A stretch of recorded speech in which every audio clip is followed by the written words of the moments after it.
Okay.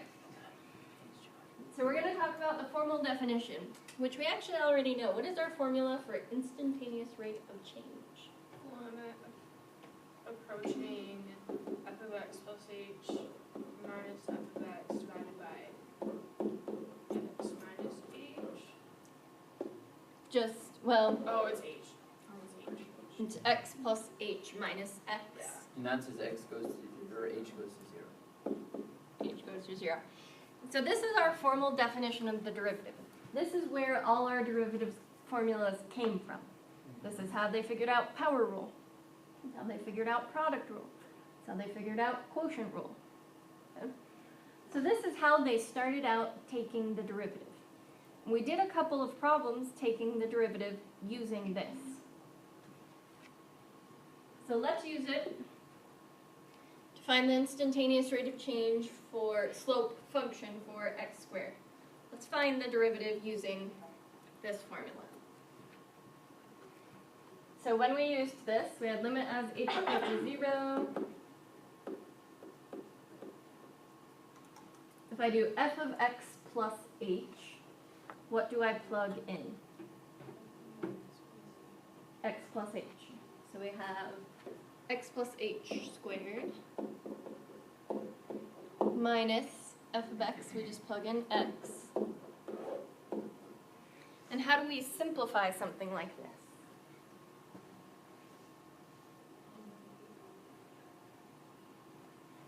Not factor, opposite of factor. We want to get rid of squared, so we FOIL. Oh, I mean FOIL. Yeah, sorry. It's usually a common, people just use them interchangeably.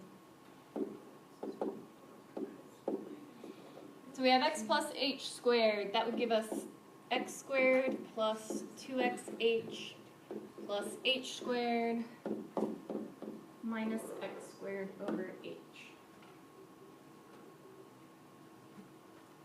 I am skipping writing out the FOILing process. But if you need to write it out. Okay, x squareds cancel out. We have something very convenient happen. So we get limit as h approaches 0 of 2xh plus h squared over h. So what else can we cancel out?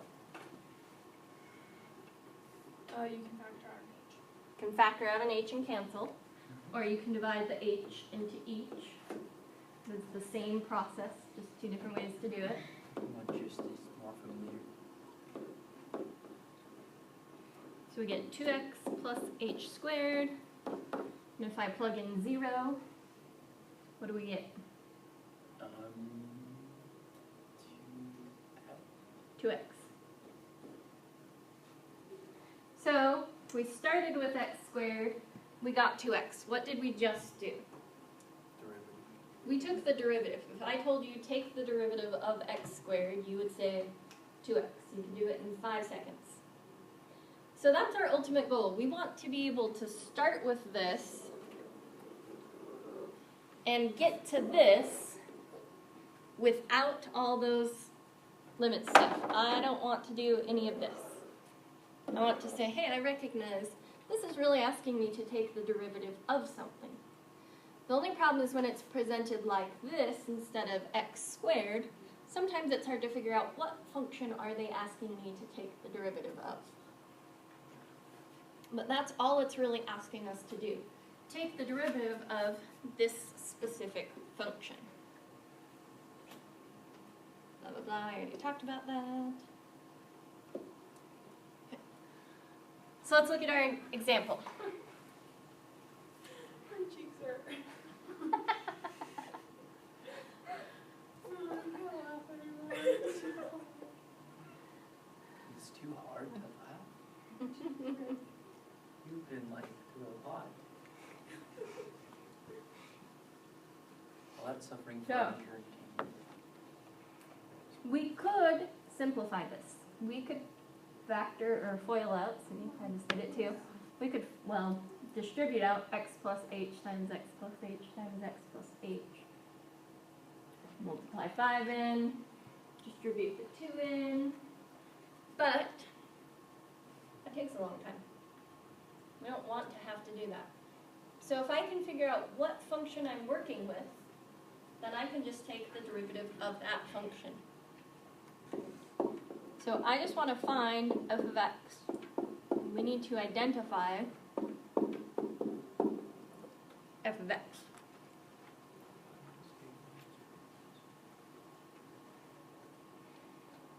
So looking at this expression, what do you think f of x is?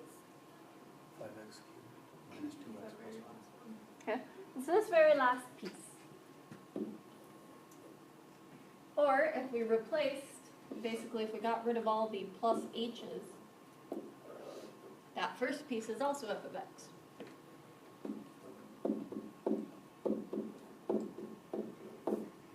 So we've identified the function, but because it was presented in this way, it's asking us to take the derivative.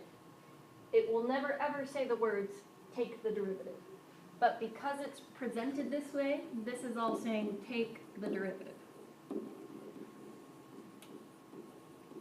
Because this is the bare bones definition of a derivative. This is what they had to start with to take a derivative. So we take our derivative.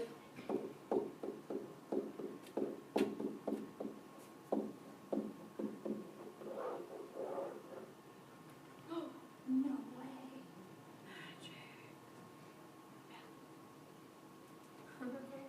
Okay. So, it's not a hard concept right now, but we're going to have to keep it in mind because, and it's not something they would ask a lot of problems on. If there were a problem on this on the AP test, it would be one multiple choice problem, most likely. But getting all the points we can is important. We want to know these little things because by getting the little things as well as the big concepts, you're going to go from a 3 to a 5. If you can get all the big concepts of calculus, you're going to pass with a 3. But if you can get all these little details, you're going to pass with a 5. So that's our ultimate goal. So it's not super complex right now, it's just remembering it later on. So I want you to try this one really quick. Needed to do over there. We know it's minus f of x. And over here, if it's minus, if I'm not in parentheses, I need to change this to be in parentheses, but it's going to change the signs on things. This is a negative x right now, negative x squared, but if I take the minus out, what is it now? X squared, positive 3, it's a negative 3. So I did kind of trick you, but if you had looked at the beginning part instead, and just crossed out the plus h, you would have seen it a little easier that there is that minus sign. So the x plus h part confuses us more, but you're less likely to have sign issues if you use that part instead of the ending part. Either way. So what if I took this exact same problem, but instead of x plus h, I said 1 plus h? What is this asking us to do that's different?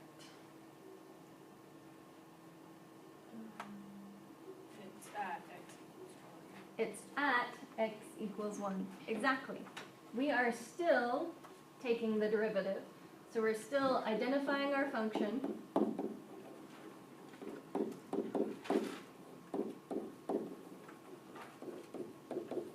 We're still taking the derivative.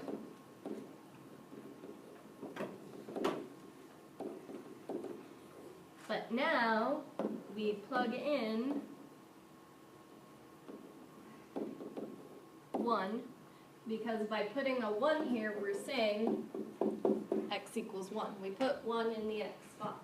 So it's asking us the exact same question, just to plug in 1 at the end. Why does it look a little different, though? I don't know if I have... Oh, I can't show them both on the same screen. Let me drag it down.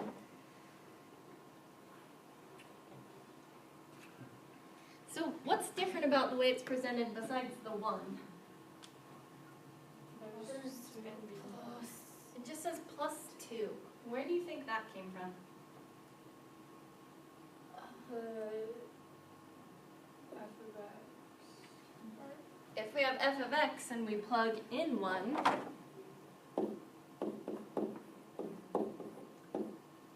we get 2. Oh. So this is another reason why it's better to just cross out the h and find our function using the crossed out h part. Because if they ask us at a specific value, the n part's not going to look like a function anymore. We plugged in numbers.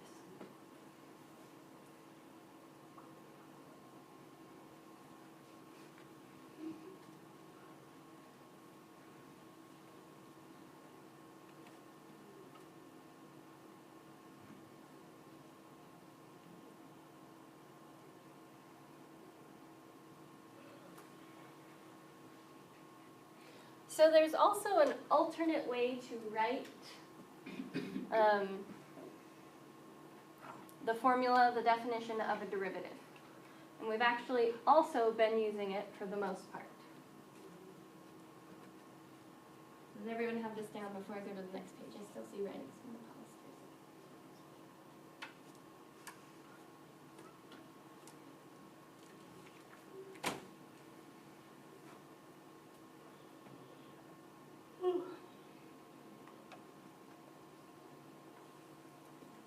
Yawn never again. No, you want to make me want to yawn. I'm sorry, it's Friday. It's ready to sleep all weekend time. Sleep all weekend. I Funny. wish I could stop the television. So we've been working a lot with the average rate of change. What's our formula for average rate of change? F of b minus f of a divided by b minus a. F of b minus f of a divided by b minus a. So we can write the derivative using this formula. Each definition of the derivative has its perks. Some are easier to simplify with certain types of functions. Some are easier to visualize the definition graphically. So just looking at a random graph, let's call this A, call this B. We still have to take a limit of this. We have to decide what's the limit going to be approaching. Because right now if I have A all the way over here and B all the way over here, I have a secant line. And what kind of line do we need for it to be the slope of a derivative? Tangent line. So what could I do to get this closer to a tangent line? B is closer to a. Start dragging B closer to A. So what do we call that when we start dragging a number closer to another number? Oh. When we try and get infinitely close to something. Limits. So we're going to have the limit as B approaches A. But then again, they tweaked it a little bit more. They said, well, we want an x value involved somehow. So instead of using B, they decided to say the limit as x approaches A of f of x minus f of A over x minus A. So once again, this is just a second way to present take the derivative. This is another way I could say take the derivative. And I would not need to give you the instructions to take the derivative. Just by writing this limit as x approaches A of f of x minus f of A over x minus A, I would be saying take the derivative.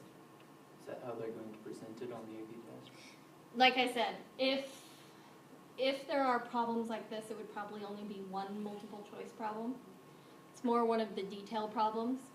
So if you knew take a derivative like f prime of x and dy dx, if you know that, you're probably going to get a 3. Knowing these little details will help you get a 5, which is hopefully your ultimate goal. I mean, passing will be good, but getting a 5 will be better.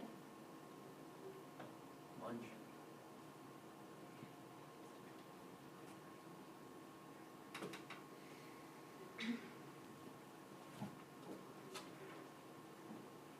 So limit as x approaches 5 of x squared minus 5x plus 1 minus 1 over x minus 5.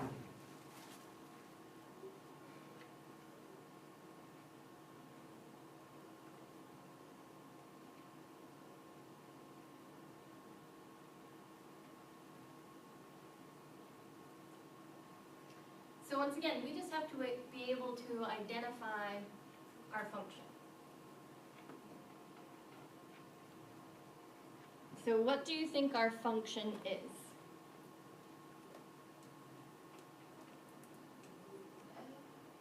We have f of x minus f of a on the top. So we need just the f of x part on the top.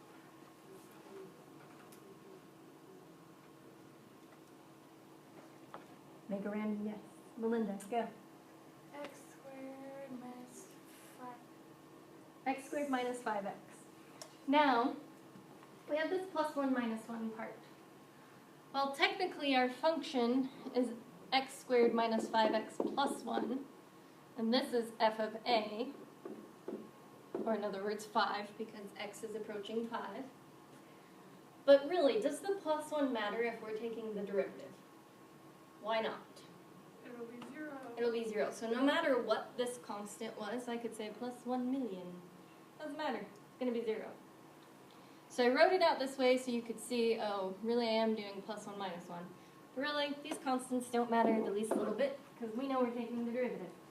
So we can just focus on the x squared minus 5x part because no matter what the constant is, it's going to be 0 when we take the derivative. So we take the derivative, get 2x minus 5.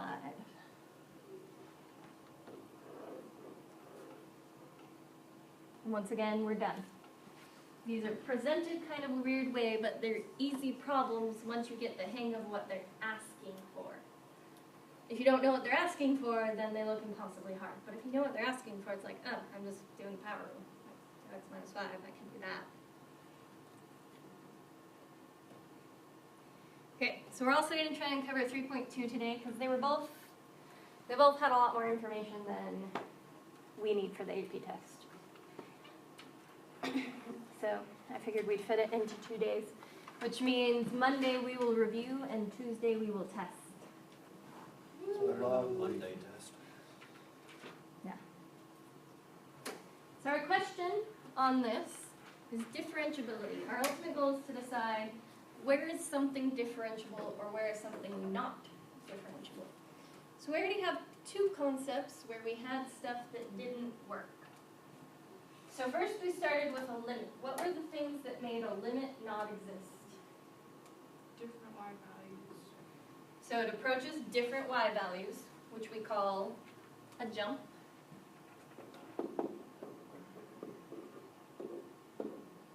So those are different y values. How else could we have different y values? And infinite. Infinite discontinuity, so an asymptote.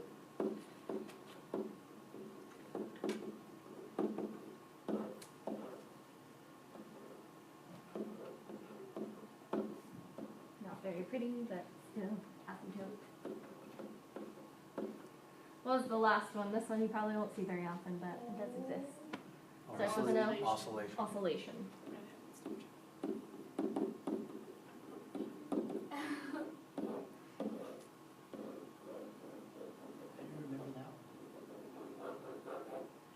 And once again, oscillation we will probably never see on the AP test, so it's not a huge thing to worry about, but it does.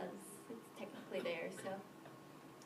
What makes a function discontinuous? Instead of just having a limit not exist, what makes it discontinuous? Holes. So we have all these as well. We still have jumps. We still have asymptotes. We still have oscillations.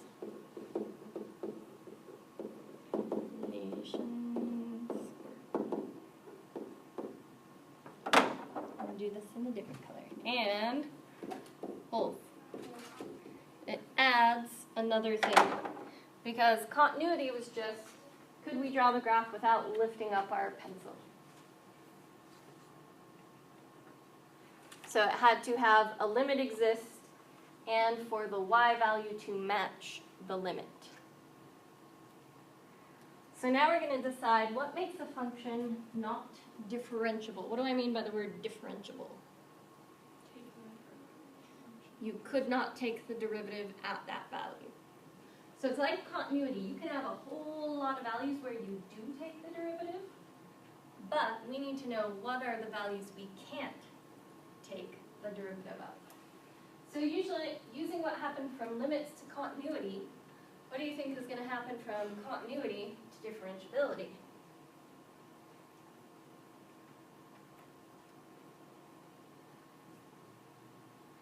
So from limits to, pick this up.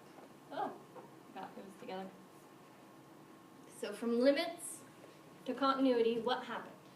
You added holes. You added holes. So what do you think is going to happen with differentiability? There's going to be one new thing. Okay. So all of these are still true to make a function not differentiable. Jumps still make a function not differentiable. Asymptotes still make a function not differentiable. Asymptote. Oscillations still make a function not differentiable. Which makes sense because in order for you to take a derivative, you need to be able to take a limit. I can't take a limit of these things. Okay. Holes also make a function not differentiable. In order to take the derivative, we need continuity. So what made it so, again, let's reiterate. Emma has already said this once. What made it so we didn't have a limit? Different y values. Differentiability is kind of the same concept as that, except we're going to have different slopes approaching a point.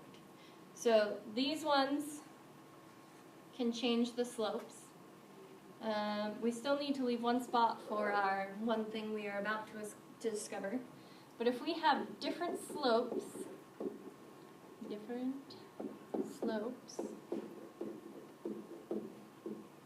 means we are not differentiable.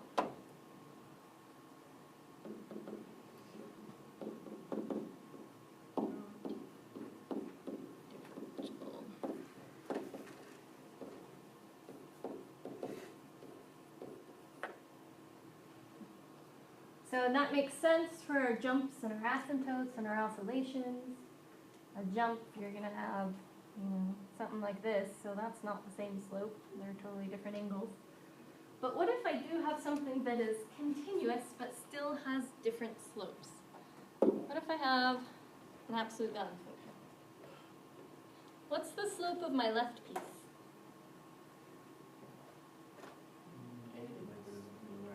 Negative, we'll say 1, just to get a sign right a value.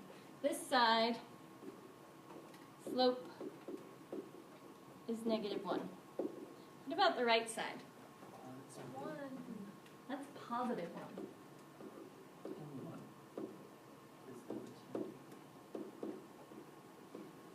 That is a problem. I cannot have a derivative there because derivative is slope. And for a derivative to exist, it has to match when we're approaching from the left and the right. So we call this kind of point a cusp. Or most often I refer to it as a pointy part. I know. It's not really a math. No fancy math terms, just the pointy part. We cannot take the derivative at a pointy part. So derivatives add one more thing where a function cannot be differentiable. So you can't be differentiable at jump, asymptotes, oscillation, holes, and cusps. But you can still be continuous at a cusp. You can still take a limit at a cusp. You just can't take the derivative there. Because limit-wise, we still are approaching the same y value. Continuous-wise, I can draw that cusp without lifting up my pen off the page. And then same thing when we go backwards. Wholes are discontinuous, but I can still take the limit there. And these apply to all three. Jumps, asymptotes, and oscillations are true for all three. So let's look at this graph. Let's name all the points where this is not differentiable.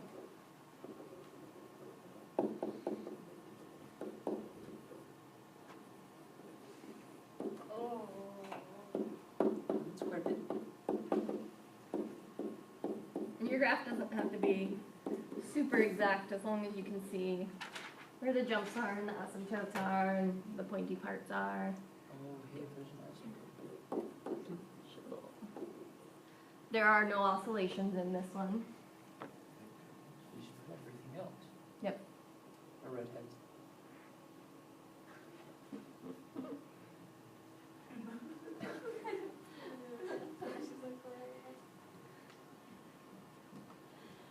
Okay, -1. so Ben says, I think that we cannot take the derivative at -1. You guys agree? Yes. C. Why? Because there's a jump. There's a jump. So x equals -1. We cannot take the derivative there. Where else? 0. 0. Why at 0? Because there is a infinite discount. There's an asymptote and kind of a jump at the same time. So infinite discontinuity at 0. Remember, we can make a list of numbers without having to write x equals -1, x equals 0. If I write -1, comma 0, it's implying that the x equals also applies to the 0. Where else? 1. Why at 1? Because there's a hole. Because there's a hole. And there's one more. 2. Why at 2? Cusp. It's pointy. It's pointy. You cannot take the derivative at pointy parts because the slopes will not match. This time our slope is like up 2 over 1-ish, so 2. But the other one's only going down 1 over 1, so -1. You can take it at -2 though. You could. We could take the slope at -2. See, And we could take the slope everywhere else except those values. Doesn't matter if at 1.5, if there's something going on at 1 and 2. 1.5 is continuous, 1.5 is differentiable. So we have time for one last problem. Sorry, our goldfish challenge made it so we will not have time for homework in class. Sorry, guys. But it was worth it. Actually, it's her fault. I'm just kidding. Okay, so something they may ask is where it's differentiable when you have like a piecewise function. So we know x plus 1 squared is continuous, and that means it is differentiable for the most part, unless we had any pointy parts. But the only time you get pointy parts are either piecewise functions or absolute value functions. So the only place we might have a pointy part is 0. So we need to check two things. We need to check the y values match, because if it's not continuous, we have a jump there. And we need to check that the derivatives match, because you could have derivatives match and still have a jump. I could have a straight line, make a jump. My derivatives would be the same, but I still can't take the derivative there because there's a jump. So we need to check continuity. So we need to check y values and slopes at x equals 0, and where's the other spot we have to check? 3. Because those are the possible discontinuous or pointy parts, because that's where they defined our piecewise function to break. So we can check the y values pretty easily. We don't have to do much different. We plug in 0. If I plug in 0 for my first two functions, I'm checking to see if these match. I get 1 equals 1. So my function at 0 is continuous. That checks out. We have to check our values at 3. But I'm going to use different functions, or at least one different function, because 3 is defined at the middle and last function. So we check 2 times 3 plus 1, 7. and 4 minus 3. So we get 6, 7, and we get 1. This one does not check out. So we already know what at x equals 3. There's, it's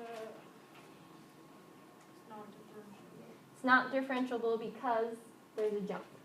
My y values don't match, there's a jump. So at x equals 3, not differentiable,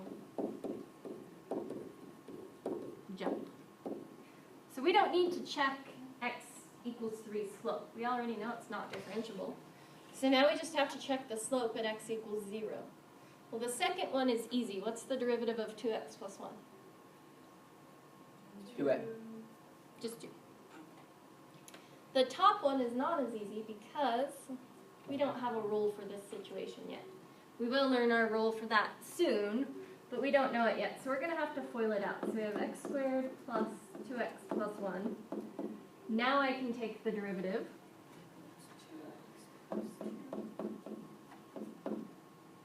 And we know it's supposed to equal the other derivative. And where is it supposed to equal it at? 0. 0. So if I plug in 0, It's equal. it's equal. So it is differential. So tonight's homework is a worksheet